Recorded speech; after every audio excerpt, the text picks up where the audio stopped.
माइयों की रात दूल्हा जो है वो अपनी होने वाली दुल्हन को फ़ोन करता है, कुछ ऐसे अल्फाज कहता है कि जिसके बाद यानी उसके आंसू जो है वो निकलने शुरू हो जाते हैं। तो वापस फ़ोन बंद करती है। बहन भाई पूछते हैं वजह क्या है, तो वो बताती है। तो फ़ौरन जो है बहन भाई फ़ोन उठाते हैं और दूल्हे को कहते हैं कि सुबह हमारे घर बारात लेकर ना आना। अस्सलामु अलैकुम रहमतुल्लाहि व बरकातहू। मेरे मुअज़्ज़ज़ नाज़रीन इकराम, जब भी बच्चियों के रिश्ते जो हैं वो किसी जगह करते हैं, सबसे पहले हमें सीरत जो है उसको चेक करना चाहिए, ना कि शक्ल सूरत को देखना चाहिए, ना उनका बैंक बैलेंस देखना चाहिए, ना उनका बैकग्राउंड जो है वो चेक करना चाहिए कि वो कितना ताकतवर है। सीरत अच्छी है, खामोशी के साथ आप रिश्ता करें। ये वाक़या कुछ इस तरह से पेश आता है कि वालिदैन की मर्ज़ी के साथ जो है वो लड़की का रिश्ता तय होता है। जहाँ रिश्ता तय होता है, लड़का जो है बड़े ही कोई खुश्क मिजाज का होता है, यानी अपनी होने वाली बीवी के ऊपर जो है ना तरह तरह की पाबंदियाँ लगाता है कि आपने वहाँ नहीं जाना, वहाँ नहीं उठना, वहाँ नहीं बैठना। तो लड़की जो है वो कब तक बर्दाश्त करे। लड़की बेचारी मासूम बर्दाश्त करते करते दिन आ जाता है मेहंदी की रात। मेहंदी की रात लड़की को फ़ोन करता है और उसके साथ बदतमीज़ी करता है, तरह तरह की बातें सुनाता है। तो लड़की जो है वो रोने लग जाती है। जब लड़की रोती है तो उसका भाई उसके पास पहुंचता है। क्या वजह है? भाई को पता होता है कि हमारे होने वाला जो बहनोई है वो है खड़ूस किस्म का। ऊपर बहन भी आ जाती है, बहन भी आकर पूछती है, तो लड़की जो है सब कुछ जो है वो बता देती है। तो अब ये दोनों बहन भाई अपनी बहन को, दुल्हन को कहते हैं कि देख लो कि अभी भी आपके पास वक्त है, हम तो इस शादी के बिल्कुल ख़िलाफ़ हैं। तो वो कहती है कि देखिए मेहमान घर में आ चुके हैं, कार्ड जो है वो हमने तकसीम कर चुके हैं, कल सब ने खाने के लिए आना है, तो मैं किस तरह यानी इस वक्त जवाब दूँ। फिर हमारी वालदा जो है वो सख्त तबीयत की हैं। तो उन्होंने कहा कि ये हमारे ऊपर छोड़ो, फ़ोन उठाओ और अपने होने वाले शोहर को कहो कि कल हमारे घर बारात लेकर ना आना। लड़की को हौसला दिलाते हैं और लड़की जो है वो यानी अपने शोहर को फ़ोन करती है और कहती है कि कल हमारे घर बारात लेकर नहीं आनी। तो वो पहले तो नींद के अंदर होता है, जब ये बात सुनता है ना उठ के बैठ जाता है, कहता है तुम्हारा दिमाग ठीक है। वो कहती है मेरा दिमाग ठीक है, लेकिन जिस तरह की आपने बातें और गुफ्तगू की है ना, यानी इस तरह की बातें सुनने के बाद अगर मैं ये घटिया किस्म का शोहर जो है उसको अपनाऊं तो मुझसे बड़ा बेवकूफ़ कोई नहीं।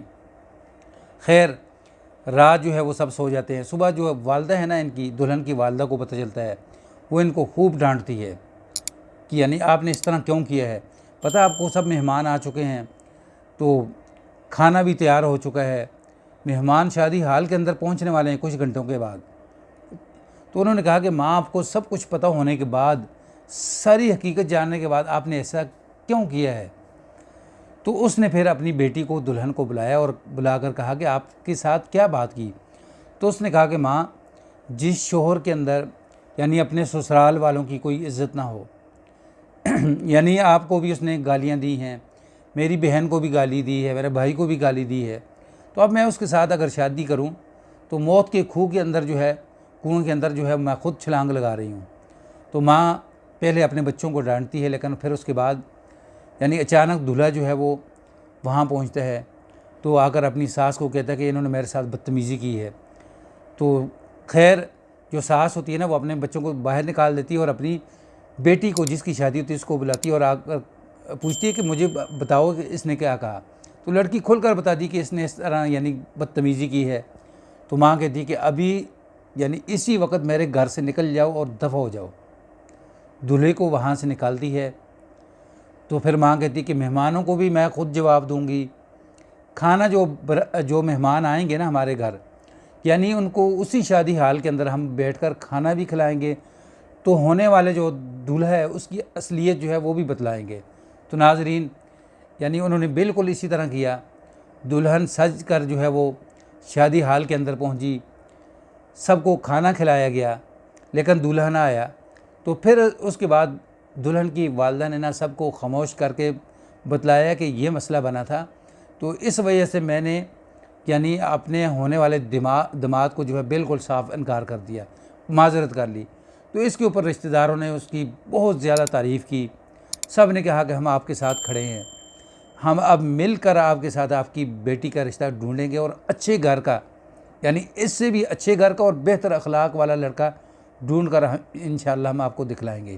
तो नाज़रीन, ये वाक़या जो है ये बताने का मकसद ये है कि जब भी बेटियों का रिश्ता किसी घर के अंदर करना हो तो लड़के की शक्ल व सूरत के ऊपर उसके पैसे को ना देखें, पैसे के साथ शक्ल व सूरत के साथ साथ उसकी सीरत जो है उसको ज़रूर चेक करें।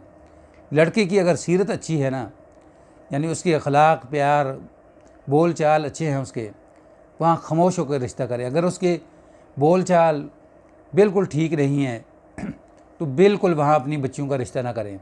वीडियो पसंद आए तो इसको आगे शेयर कर दें ताकि किसी बहन बेटी का जो है वो भला हो सके। अस्सलामु अलैकुम रहमतुल्लाह।